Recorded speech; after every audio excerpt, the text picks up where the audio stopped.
Segment 2, Teddy, overnight line movers here at sportsbookreview.com. The single best place to check on the internet is SBRodds.com. These lines are changing all the time. Major League Baseball today, we'll take a look at a few games. Wheeler getting some support here early Monday. Mets open up at a minus 140 and rise to a minus 154. Roark versus Wheeler, Reds versus Mets.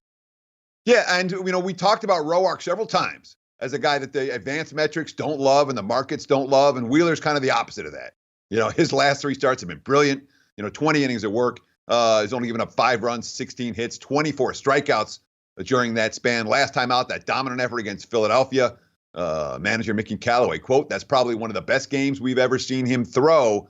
The market's certainly paying attention to that. Whereas Roark, he's struggling to finish 5 innings. Last time out, he got through the 5th after convincing the manager to let him stay in. Quote, "I was kind of selfish in that point, but I felt like I needed to stay in there and prove I definitely can go longer than 5 innings. That's a confidence booster. Understand why the Mets are getting the money right now, but if I'm playing this game, it'd be Cincy as a live dog. Roark with a fairly good track record against that New York lineup.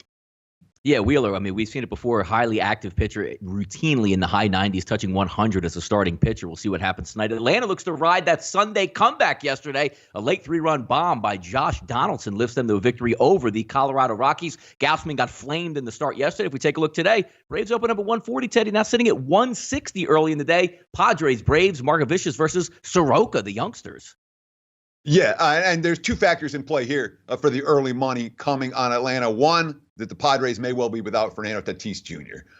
He got hurt yesterday. He was able to walk off the field on his own power, but we're talking about a guy who's hitting 300 with 6 homers and had a pretty good series in Washington, who may not be able to go this evening. And of course, there's definitely some support here for Soroka. He's coming off a brilliant, 5 2/3, 1 run, 5 hits against Cincinnati. He's looked pretty good. Brian McCann, quote, he doesn't get the Braves catcher. He doesn't get caught up in where he's at. I know this is a big leagues, and you probably wait your whole life to get here.